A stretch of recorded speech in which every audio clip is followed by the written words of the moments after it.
Good morning students. कक्षा 6 में हमारा टॉपिक चल रहा था आधारभूत ज्यामितीय संरचनाएं। आधारभूत ज्यामितीय अवधारणाएं, बेसिक कंसेप्ट ऑफ ज्योमेट्री। कल मैंने आपको ज्यामिति की परिभाषा बताई थी, ज्यामिति का अर्थ समझाया था, बिंदु बताया था, बिंदु क्या होते हैं, रेखाखंड बताया था, रेखा बताई थी,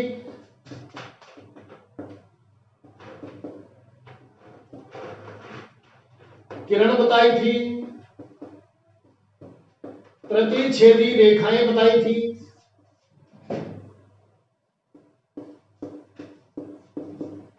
और समांतर रेखाएं बताई थी।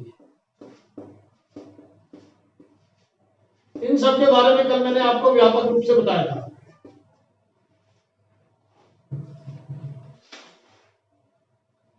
अब आज प्रश्नावली शुरू करते हैं। 4.1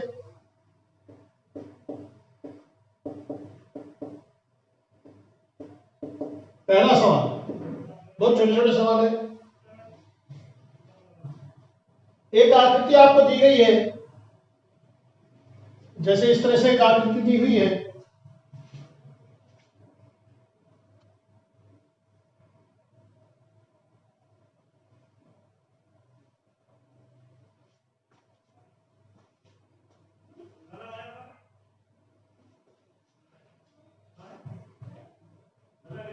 नाम दिया हुआ है इसमें बी ओ, ये बी, ये ओ, ई डी, ये ई, ये डी,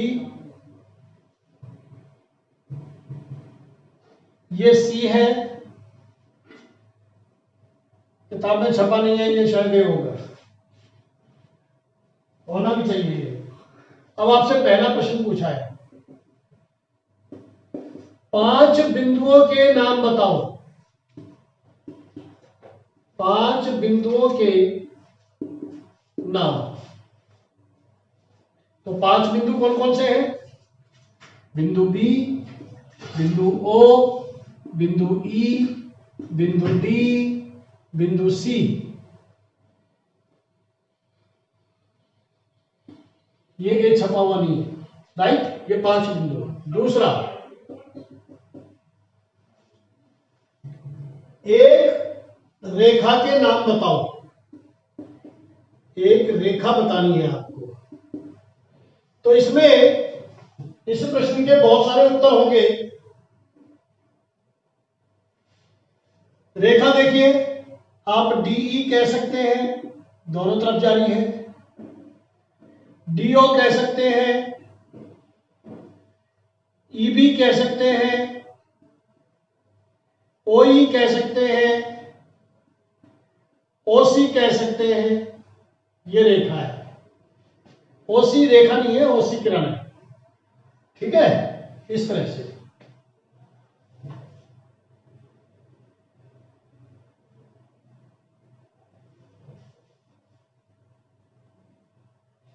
चार किरणों के नाम बताओ। 4 किरणें जो एक स्थिर बिंदु से चालू है।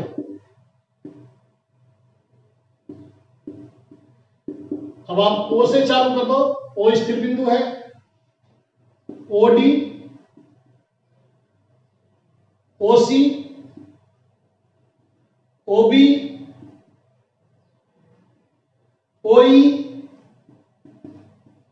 ये 4 किरणें। अनेक उत्तर होंगे। 5 रेखाखंड,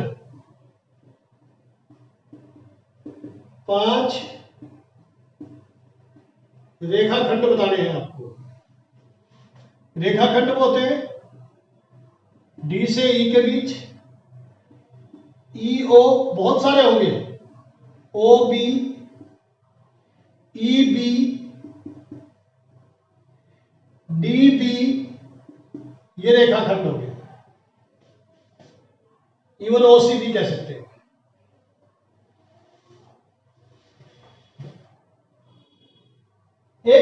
आकृति दी हुई है प्रश्न नंबर 2 में।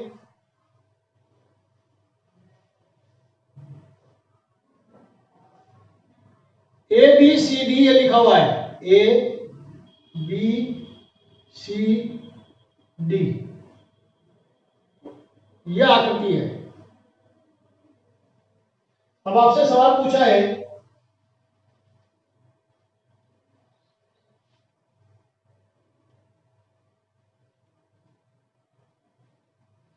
किसी भी बिंदु का प्रयोग करके सभी रेखाओं के नाम लिखो। तो इसके अनेक उत्तर हो सकते हैं, कोई से भी बिंदु का आप प्रयोग में ले सकते हैं और बहुत सारे उत्तर इसके बनते हैं। जैसे मान लीजिए मैं ए को यूज लेता हूं, तो A B, A C,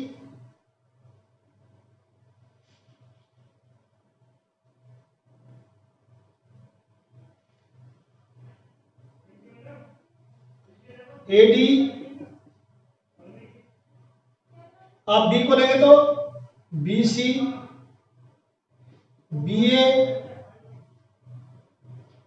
B D, बहुत सारे उत्तर बनेंगे। प्रश्न संख्या 3, इसको होमवर्क में लिखें। आसान सवाल है, कोई खास कठिन नहीं है। प्रश्न संख्या 4,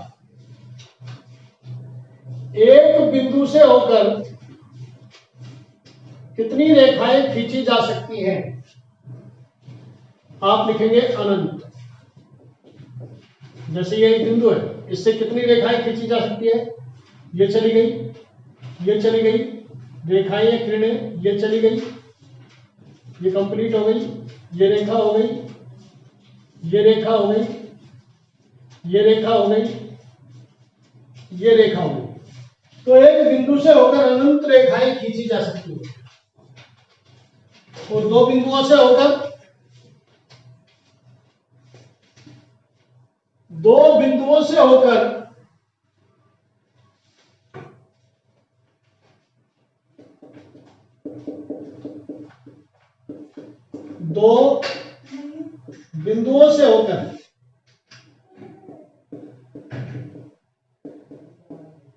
केवल और केवल एक रेखा खींची जा सकती है। जैसे ये दो बिंदु है, इनसे होकर के बस ये रेखा जाएगी, इसके अलावा कोई नहीं। ऐसी कोई रेखा नहीं हो सकती अस्तित्व में जो ए और बी से होकर के इस रेखा के अलावा कोई जाए। प्रश्न संख्या 5,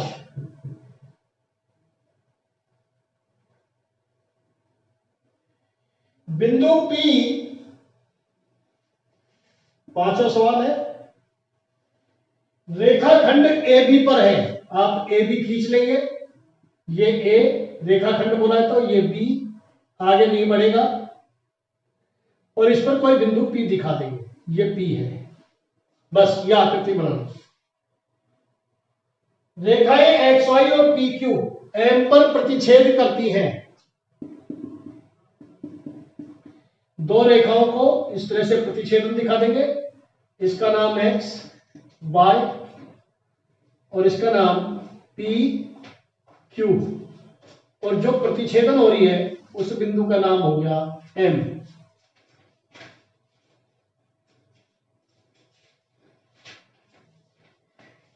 ये प्रश्न ABC के रूप में है, मैंने 1 2 3 4 लिख दिया है। C, रेखा L पर E और F स्थित है परंतु D नहीं। देखो जब स्मॉल लेटर में किसी रेखा को बताएंगे तो ये L रेखा है, इस पर E और F तो है, ये E कह दो, ये F कह दो, D नहीं है तो D को बाहर बना दो, ये हो गया D। OP और OQ O पर मिलती हैं। बहुत आसान है, ये O बिंदु है, यहां से एक तरफ खींच दो P और एक तरफ खींच दो Q। OP और OQ O पर मिलती है।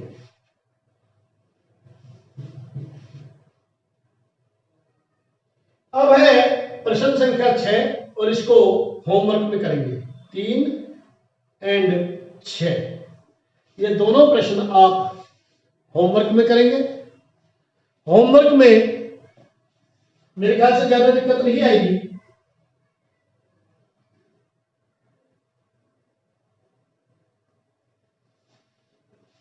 यह हाँ या ना, सत्य और असत्य के ऊपर आधारित प्रश्न है। केवल आपसे बिंदुओं की स्थिति के ऊपर आधारित यह प्रश्नावली थी जो कि आज पूरी हो गई है। मैं छठा प्रश्न मैं करा देता हूं आपको, तो आपके पास होमवर्क में केवल एक प्रश्न रह जाएगा। तो देखिए छठा प्रश्न,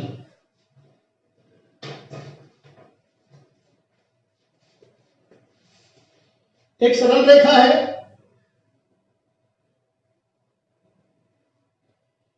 QM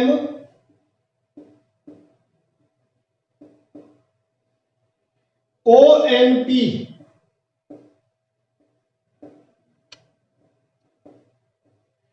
अब आपको प्रश्नों के उत्तर देने हैं। QMONP रेखा MN पर स्थित बिंदु है। QMONP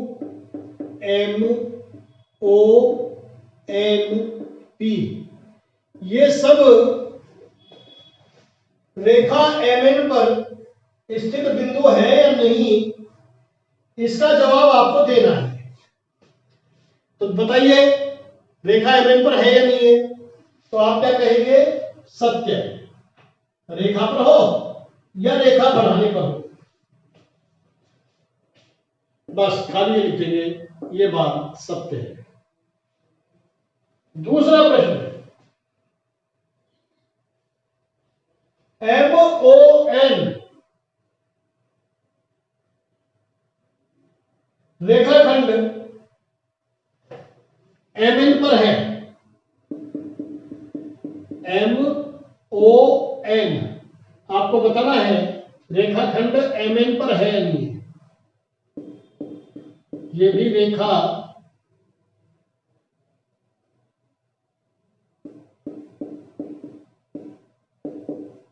MN पर, और MON के बारे में पूछा है।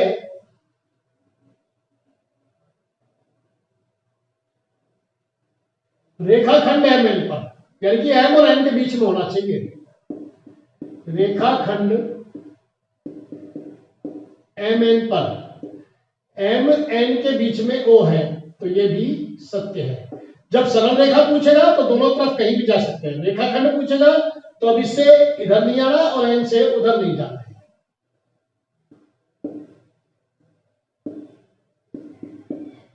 C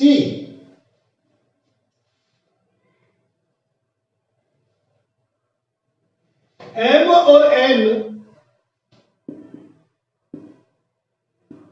रेखाखंड, जब रेखाखंड बोल दिया के अंतः बिंदु है, यानी कि अंतिम बिंदु है,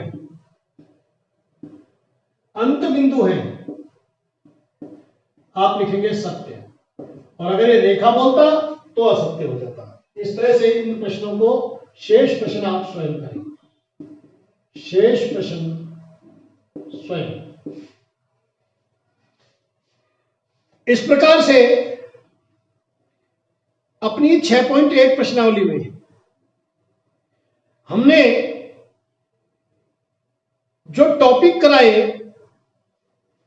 उनमें आपको यह पता होना चाहिए तो ज्यामिति की परिभाषा क्या है। जियोमीट्रिन से चालू हुआ था। जियोमीट्रिन इसका मतलब होता है भूमि का मापन। बिंदु किसी नुकीली सुई, आलपिन कील को किसी तल में गड़ाने पर बनी आकृति बिंदु कहलाती है। इसकी ना लंबाई होती है, ना चौड़ाई होती है, ना ऊंचाई होती है, ना मोटाई होती है। रेखाखंड दो बिंदुओं के बीच की दूरी, यह रेखाखंड कहलाता है।